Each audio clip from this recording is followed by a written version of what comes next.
নমস্কার, শুভ সকাল বন্ধুরা। কেমন আছো সকলে? আশা করছি সকলে খুব ভালো আছো। আমিও বেশ ভালো আছি।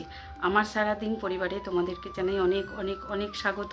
এবার ঘড়িতে এখন 11টার মতো বাজে। রান্নাবান্না কমপ্লিট করে ফেলেছি, মানে অল্প রান্না করেছি, কমপ্লিট হয়ে গেছে। ঢেঁড়স আলু পোস্ত আর করলা ভাজা, আলু ভাজা এটাই রান্না করেছি। কারণ আমি আর আমার বড়মশাই যাব একটি নিমন্ত্রণ বাড়ি। তো আমার শাশুড়ি মার পিসিমা মারা গেছেন, তো ওনারই যে শ্রাদ্ধ অনুষ্ঠান, তাতে আজকে আমরা যাব। সেই জন্যই আর কি 4 জনেরই যাওয়ার কথা ছিল, মানে আমার 2 ছেলে আর আমি, আমার বড়মশাই। শাশুড়ি মা তো যেতে পারবে না, তো এদিকে আবার ছেলেরাও রাজি হচ্ছে না যাওয়ার জন্য। আমারও খুব একটা ইচ্ছা ছিল না, কিন্তু কালকে তো যেতে হবে, তো বড়মশাই একা যাবে, সেই জন্য অনেক করে বললো। তো সেই জন্য আমি আর আমার বড়মশাই যাবো। রেডি হব, রান্নাটা করে ফেলেছি। প্রচুর গরম, এখন মনে হচ্ছে রান্নাবান্না হয়ে গেছে, ঘুমিয়ে পড়ি, শুয়ে পড়ি। এখন থেকে বাইরের এতটাই তাপ। তো যাই হোক বন্ধুরা, পুরো ভিডিওটা দেখো, স্কিপ করো না। আশা করছি তোমাদের আজকের ভিডিও একটু হলেও ভালো লাগবে।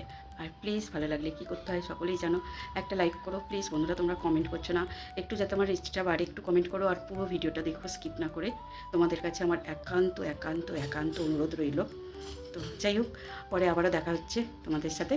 তো ততক্ষণ ভিডিওটা কন্টিনিউ করো, দেখো। বন্ধুরা, তোমাদেরকে রান্নাটা দেখিয়েই দিই।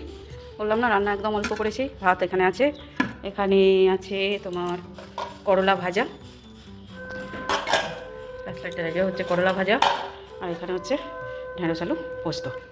আর এটা করেছিলাম সকালবেলা আলুর তরকারি, মুড়ি খাবার জন্য। আর এখানে আছে একটু আলু ভাজা। সব আলু আলু ব্যাপার। বললাম না যে আমরা থাকবো না, খাবো না, আর ছেলেদের জন্য। তো বন্ধুরা দেখো, ফাইনালি আমি স্টেশনে চলে এসেছি রেডি হয়ে। আর এখানে এসে সবার সাথে দেখা হয়ে গেছে, কারণ আমার মামা শ্বশুর বাড়ির সকলেই এখানে এসেছে। দুই মামা শ্বশুর, মামি শাশুড়ি এবং আরও অন্যান্যরা। যেহেতু আমার শাশুড়ি মার পিসিমা হন সম্পর্কে, সেহেতু ওনার তো এটা বাপের বাড়ি সম্পর্ক। তো বন্ধুরা, সেহেতু তো মামা শ্বশুর বাড়ি সকলেই এখানে আছে। আর যেহেতু আমরা একই জায়গায় থাকি, তো মামা শ্বশুরবাড়ি আমাদের বাড়ি থেকে একদমই কাছে। তো সকলে একসাথেই যাচ্ছি, একই ট্রেনে যাচ্ছি, আবার একসাথেই ফিরবো। মায়ের জন্য খারাপ লাগছে, মানে শাশুড়ি মার জন্য। উনি তো ট্রেনে যেতে পারবে না, আর গাড়ি করে গেলে অনেকটাই সময় লাগবে।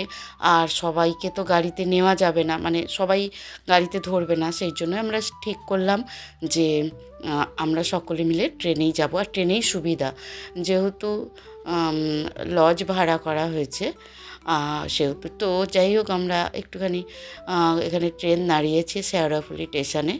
তো ভালো লাগছিল, কত লোকজনের হইচই। অনেক দিন পরই প্রায় ট্রেন চাপলাম। তো যাই হোক, চলে এসেছি। বললাম না, একদম স্টেশনের থেকে হাঁটা 2 মিনিটের পথ। তো এই তো এখানেই আর কি খাওয়া দাওয়ার অনুষ্ঠানটা রাখা হয়েছে।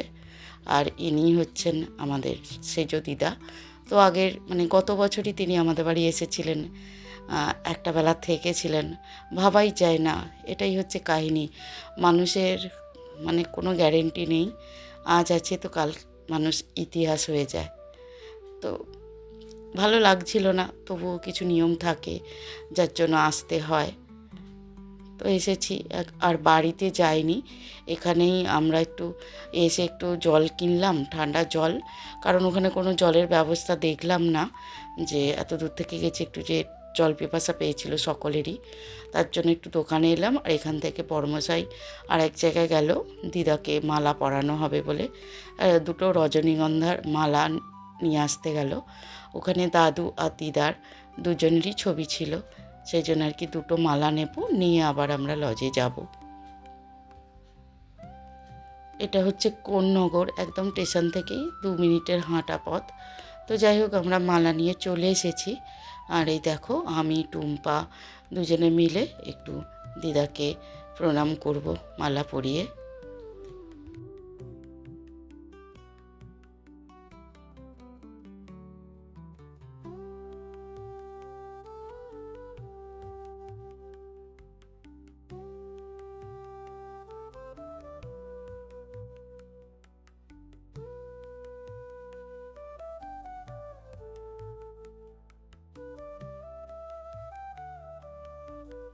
তো আর কি, বেশ অনেকটা সময় আমাদের কেটে গেছে আর কি। অনেকক্ষণ এসেছি, বসেছি, দিদার ছবিতে প্রণাম করেছি। আর গরমও হচ্ছিল, ভালোও লাগছিল না, তারপর দেখো খেতে বসে পড়েছি। মোটামুটি মেনু ভালোই ছিল, শাক ভাজা, ডাল, একটা ভাজা, 2 রকম মাছ, চাটনি, পাঁপড়, সন্দেশ, মিষ্টি, আইসক্রিম, যেমন হয় আর কি। ঠিকঠাকই ছিল। শ্রাদ্ধ অনুষ্ঠানের খাওয়া দাওয়ার কি বলবো, তো খারাপ ছিল না। পাবদা মাছ ছিল, কাতলা মাছ ছিল, শুক্তো ছিল, ভেজ ডাল ছিল, তার সাথে একটা ভাজা ছিল, চাটনি ছিল। সুন্দর খাওয়া দাওয়া হয়েছে। তো খাওয়া দাওয়া করার পর একটুখানি বসেছিলাম, বসে আবার সকলে একসাথে হওয়ার জন্য যতটা টাইম ছিল আর কি ততটা টাইম বসেছিলাম। তারপরে দেখো আবারও চলে এসে ট্রেনে বসে পড়লাম। আর যাওয়ার পথে ট্রেনটা হালকা ভিড় ছিল, তেমন ভিড় ছিল না।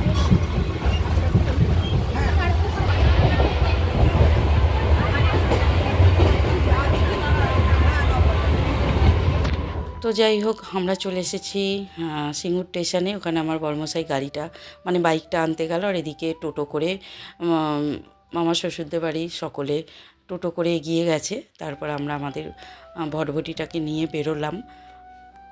তো বেশিক্ষণ নয়, আমাদের বাড়ি থেকে স্টেশন 4 থেকে 5 মিনিট বাইকে বসলেই চলে যাওয়া যাবে।